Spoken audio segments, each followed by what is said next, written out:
Hello friends, welcome to St. Augustine Tuition Center. കഴിഞ്ഞ ക്ലാസ്സിൽ നമ്മൾ പാർട്ണർഷിപ്പ് എന്താണ് ബിസിനസ് എന്താണെന്ന് നോക്കി പഠിച്ചു. നമുക്ക് ഫീച്ചേഴ്സ് ഓഫ് പാർട്ണർഷിപ്പ് നോക്കാം. എന്താണ് ഒരു പാർട്ണർഷിപ്പ് ബിസിനസിന്റെ പ്രത്യേകതകൾ, അല്ലെങ്കിൽ എന്തുണ്ടെങ്കിലാണ് നമുക്കൊരു പാർട്ണർഷിപ്പ് ബിസിനസ് ആണെന്ന് പറയാനായിട്ട് പറ്റുള്ളൂ.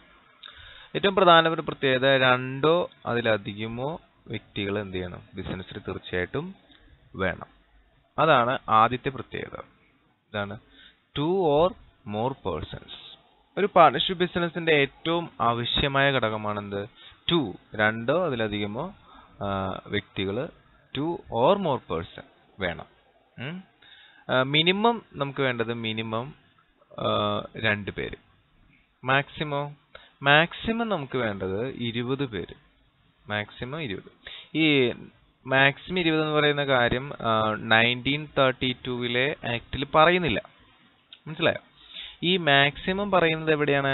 കമ്പനീസ് ആക്ട് 1956 ഈ ലിമിറ്റേഷൻ പറയുന്നത്. Maximum 20, minimum 2. ഓർത്തിരിക്കണം, മിനിമം എത്ര പേര്? 2 പേര്. മാക്സിമം എത്ര പേര്? 20 പേര്. ഇൻ കേസ് ഓഫ് ബാങ്കിങ്, നമ്മളിപ്പോ നടത്തുന്ന ബിസിനസ് ബാങ്കിങ് ബിസിനസ് ആണെങ്കിൽ, case of banking business minimum is always 2, maximum എന്ന് പറയുന്നത് 20 അല്ല, എത്രയാണ്? 10%. അപ്പൊ ഇതാണ് നമ്മുടെ ഒന്നാമത്തെ പോയിന്റ്, ഒന്നാമത്തെ ഫീച്ചർ. എന്താണത്? 2 or more persons. രണ്ടോ അതിലധികം വ്യക്തികളാണ് പാർട്ണർഷിപ്പ് ബിസിനസ്സിൽ ഉണ്ടായിരിക്കണം. അതിനകത്ത് മിനിമം 2 പേര്, മാക്സിമം 20 പേര്. അതിനകത്ത് ബാങ്കിങ് ബിസിനസ് ആണെങ്കിൽ എന്താണ്? മാക്സിമം എത്ര പേര്? മാക്സിമം 10 പേര്. ക്ലിയർ? ഓക്കെ, നമുക്ക് അടുത്ത പോയിന്റിലേക്ക് പോവാം. എഗ്രിമെന്റ്. പാർട്ണർഷിപ്പ് ബിസിനസിന്റെ അടിസ്ഥാനം തന്നെ പാർട്ട്നേഴ്സ് തമ്മിലുള്ള എഗ്രിമെന്റ് ആണ്. എഗ്രിമെന്റിൽ ലാഭനഷ്ട കണക്കുകളെ പ്രകാരമാണ് പങ്കുവയ്ക്കേണ്ടതെന്ന് പറഞ്ഞിരിക്കും. ബിസിനസ് തുടങ്ങുന്നതിന് മുമ്പ് ബിസിനസിന്റെ എല്ലാ നിയമങ്ങളും, എഗ്രിമെന്റ് എന്ന് പറഞ്ഞാൽ എന്താണ്? It is an offer. ഒരു ഓഫർ ഉണ്ടാവും, പ്ലസ് എന്താണ്? അക്സെപ്റ്റൻസ്. ഒരാള് ഒരു ഓഫർ കൊടുക്കുന്നു, മറ്റൊരാൾ എന്ത് ചെയ്യുന്നു? അക്സെപ്റ്റൻസ്, അത് സ്വീകരിക്കുന്നു. അപ്പോഴാണ് അതൊരു എഗ്രിമെന്റ് ആവും. ലീഗലി നമ്മൾ പറയുകയാണെങ്കിൽ എഗ്രിമെന്റ് നമ്മൾ ഒരു മുദ്രപത്രത്തിൽ എഴുതി ഒപ്പിട്ട് എഴുതി വെക്കുന്നത്. അപ്പൊ റൈറ്റിംഗ് നമുക്ക് എന്ത് ചെയ്യാം? എഴുതി തയ്യാറാക്കാം. അല്ലെങ്കിൽ നമ്മൾ എന്താണ്? വാക്കാലെ പറയാം, ഓറൽ. ഓക്കെ, 2 തരത്തിലാണ് എഗ്രിമെന്റ്. 1 റൈറ്റ് എഴുതി നമുക്ക് തയ്യാറാക്കാം, രണ്ടാമത് ഓറൽ. രണ്ടും നിയമപരമായിട്ട് വാലിഡിറ്റി ഉണ്ട്, നിയമപരമായിട്ട് രണ്ടിനും സാധുതയുണ്ട്. പക്ഷേ ഓറലാണ് നമ്മൾ എഴുതി തയ്യാറാക്കുന്നതെങ്കിൽ തെളിയിക്കാൻ ഭയങ്കര ബുദ്ധിമുട്ടാണ്. അതുകൊണ്ട് ഇറ്റ് ഈസ് നമ്മളെന്താണ് പ്രിഫറബിൾ ആയിട്ടുള്ളത് റൈറ്റിംഗ്. എഗ്രിമെന്റ് എഴുതി തയ്യാറാക്കുന്നത് നല്ലത്. എഴുതി തയ്യാറാക്കിയില്ല വെറുതെ വാക്കുകൊണ്ട് പറഞ്ഞാലും കുഴപ്പമൊന്നുമില്ല. എഗ്രിമെന്റിൽ എത്രത്തോളം ലാഭം നമ്മൾ ഷെയർ ചെയ്യണം, പ്രോഫിറ്റും നഷ്ടവും എങ്ങനെ ഷെയർ ചെയ്യണം, അതുപോലെ തന്നെ മറ്റു കാര്യങ്ങൾ, ബിസിനസ്സിന്റെ എല്ലാ കാര്യങ്ങളും, പേര്, അഡ്രസ് തുടങ്ങിയ എല്ലാ കാര്യങ്ങളും എഗ്രിമെന്റിൽ നമ്മൾ പറഞ്ഞിരിക്കും. എഗ്രിമെന്റിന്റെ മറ്റൊരു പേരാണ് പാർട്ണർഷിപ്പ് ഡീഡ്. എന്താണ്? പാർട്ണർഷിപ്പ്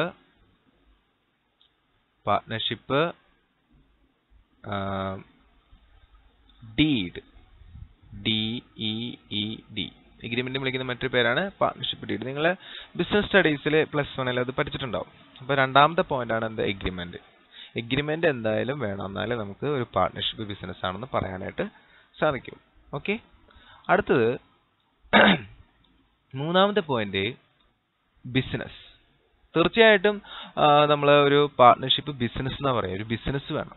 ഞാൻ നേരത്തെ സൂചിപ്പിച്ചിട്ടുണ്ടായിരുന്നു കഴിഞ്ഞ ക്ലാസ്സിൽ.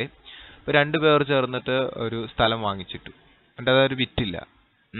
ഒരു ലാൻഡ് വാങ്ങിച്ചെടുത്തു, ഒരു സ്ഥലം വാങ്ങിച്ചിട്ട് നോട്ട് സെൽ, വിറ്റില്ല. അപ്പൊ അതുകൊണ്ട് ലാഭമില്ല, നഷ്ടമില്ല, അതെങ്ങനെ കിടക്കണം? അവര് ഓണറാണ്, അവര് ബിസിനസ് ചെയ്യുന്നില്ല. ബിസിനസ് എന്ന് പറഞ്ഞാൽ നിങ്ങൾ എന്ത് ചെയ്യണം? അത് സെൽ ചെയ്യണം, ലാൻഡ് സെൽ ചെയ്യണം. സെൽ ചെയ്യുമ്പോൾ ഒന്നില്ലെങ്കിൽ നഷ്ടം കിട്ടും, അല്ലെങ്കിൽ ലാഭം കിട്ടും. മനസ്സിലായോ? അപ്പോ അങ്ങനെ 2 പേര് ചേർന്നിട്ട് എന്തെങ്കിലും ചെയ്താൽ അത് പാർട്ണർഷിപ്പ് അല്ല. പാർട്ണർഷിപ്പ് ആകണമെങ്കിൽ തീർച്ചയായിട്ടും എന്ത് വേണം? ഒരു ബിസിനസ് ആയിരിക്കണം. മനസ്സിലായോ? ക്ലിയർ? നെക്സ്റ്റ് പോയിന്റ്, നാലാമത്തെ ഒരു പ്രത്യേകത, മ്യൂച്വൽ ഏജൻസി. ഇത് നമ്മൾ നേരത്തെ കഴിഞ്ഞ ക്ലാസ്സിൽ സൂചിപ്പിച്ചതാണ്. അതായത് ABC 3 പേർ ചേർന്ന് ബിസിനസ് ആരംഭിച്ചു. 3 പേര് പാർട്ട്നേഴ്സാണ്. അതിനകത്ത് എയും ബിയും എഗ്രിമെന്റ് പ്രകാരം ബാങ്കിൽ പോയി ലോൺ എടുക്കാനോ ക്യാഷ് എടുക്കാനോ ഒന്നും അധികാരമില്ല. സിക്കാണ് അധികാരം കൊടുത്തിരിക്കുന്നത്. അപ്പൊ സി എയും ബിയും അറിയാതെ ബാങ്കിൽ പോയിട്ട് സി ഒരു 55 lakhs ക്യാഷ് എടുത്തു, ലോൺ എടുത്തു. അത് ആരും അറിഞ്ഞിട്ടില്ല, എയും ബിയും അറിഞ്ഞിട്ടില്ല. എന്നാലും സി അങ്ങനെ ചെയ്താൽ അതിന്റെ ഉത്തരവാദിത്തം ആർക്കും വന്നു? എക്കും ബിക്കും വന്നു. കാരണം സി എന്ന് പറയുന്ന ആളും എ എന്ന് പറയുന്ന ആളും ബി എന്ന് പറയുന്ന ആളും ബിസിനസിനെ സംബന്ധിച്ചോളം, പാർട്ട്ണർഷിപ്പ് ബിസിനസിനെ സംബന്ധിച്ചോളം അതിന്റെ ആരാണ്? പാർട്ട്നേഴ്സാണ്. പാർട്ട്നേഴ്സ് ആരെന്ത് ചെയ്താലും മറ്റുള്ള പാർട്ട്നേഴ്സും കൂടി എന്ത് ചെയ്യണം? അത് അതിന്റെ ഉത്തരവാദിത്തം ഏറ്റെടുത്തേ പറ്റും. ഇപ്പൊ സി മൂലം കുറെ ബാധ്യത ഉണ്ടായി, അതാര് വീട്ടേണ്ടി വരും? എയും ബിയും വീട്ടേണ്ടി വരും. ഈ ബിസിനസ് തകർന്നു, എയുടെ വീട്ടിൽ കുറെ സ്വത്തുണ്ടെങ്കിൽ ആ സ്വത്ത് വിറ്റിട്ടാണെങ്കിലും ബിസിനസിന്റെ കടങ്ങൾ എന്ത് ചെയ്യേണ്ടി വരും? വീട്ടേണ്ടി വരും. അതുകൊണ്ടാണ് പാർട്ട്ണർഷിപ്പിൽ എന്താണ്? മ്യൂച്വൽ ഏജൻസിയാണ്. കണ്ടോ, അവർ തമ്മിൽ എന്താണ്? പരസ്പരം ബൈൻഡായി മാറുന്നു. ഒരാൾ ചെയ്യുന്ന പ്രവൃത്തിയുടെ ഫലം മറ്റൊരാളും കൂടി അനുഭവിക്കാനായിട്ട് ബാധ്യസ്ഥരാണ്. ഇപ്പോൾ സി ഒരു പ്രവൃത്തി ചെയ്ത് ലാഭം കിട്ടിയാൽ ലാഭം സിക്ക് മാത്രമല്ല എക്കും ബിക്കും കൂടി എന്ത് ചെയ്യണം? ഷെയർ ചെയ്യേണ്ടി വരും. മനസ്സിലായോ? അതാണ് നമ്മൾ മ്യൂച്വൽ ഏജൻസി എന്ന് പറയുന്നത്. Okay, clear? അടുത്തത് അഞ്ചാമത്തെ ഫീച്ചർ എന്താണെന്ന് വെച്ച് കഴിഞ്ഞാൽ ഷെയറിംഗ് ഓഫ് പ്രോഫിറ്റ്. നമ്മൾ ഡെഫിനിഷൻ എടുക്കുകയാണ്, നമുക്കറിയാം ഡെഫിനിഷനിലോട്ട് പോവുകയാണെങ്കിൽ അവിടെ ഷെയറിംഗ് ഓഫ് പ്രോഫിറ്റ് എന്ന് മാത്രം പറയുന്നുള്ളൂ. പക്ഷെ അതിന്റെ പിന്നിൽ എന്തും കൂടി ഉണ്ട്? നഷ്ടം വന്നാൽ, ലോസ് വന്നാൽ ലോസ് കൂടി എന്ത് ചെയ്യണം? ഷെയർ ചെയ്യണം. ഞാൻ പറഞ്ഞില്ലേ, 2 പേർ ചേർന്ന് എന്താണ്, അല്ലെങ്കിൽ ഒരു 10 പേർ ചേർന്ന്, 2 or 10 പേർ ചേർന്ന് ഒരു സന്നദ്ധ സംഘടന പോലെ ഒരു ചെറിയ എന്തെങ്കിലും ഒരു ബിസിനസ് യൂണിറ്റ് തുടങ്ങി അതിൽ നിന്ന് കിട്ടുന്ന പൈസ കൊണ്ട് മറ്റു പാവങ്ങളെ സഹായിക്കാൻ വേണ്ടി, ഫോർ എക്സാമ്പിൾ എന്താണ്, ഒരു ചാരിറ്റി ഫണ്ട് പോലെ തുടങ്ങി. അങ്ങനെ ഒരു ചാരിറ്റി തുടങ്ങിക്കഴിഞ്ഞാൽ അവിടെ കിട്ടുന്ന പ്രോഫിറ്റ് ആ വ്യക്തികൾ, പാർട്ട്നേഴ്സ് ഷെയർ ചെയ്യുന്നില്ല. അതുകൊണ്ട് അവിടെ ഷെയറിംഗ് ഓഫ് പ്രോഫിറ്റ് ഇല്ല. ഷെയറിംഗ് ഓഫ് പ്രോഫിറ്റ് ഇല്ലാത്തത് കൊണ്ട് അതെന്തല്ല? ഒരു പാർട്ട്ണർഷിപ്പ് അല്ല. ഒരു പാർട്ട്ണർഷിപ്പ് ആണെങ്കിൽ എന്തുണ്ടായിരിക്കണം? ഷെയറിംഗ് ഓഫ് പ്രോഫിറ്റ് ഉണ്ടായിരിക്കണം. മനസ്സിലായോ? അടുത്ത point, last one,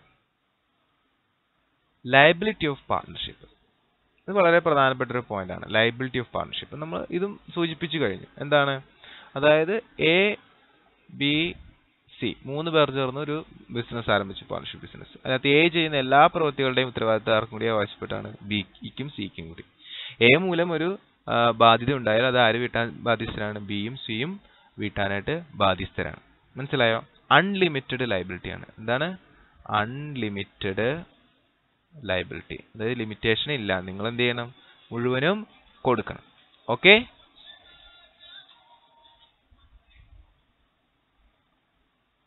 unlimited liability ആണ്. ഓക്കെ.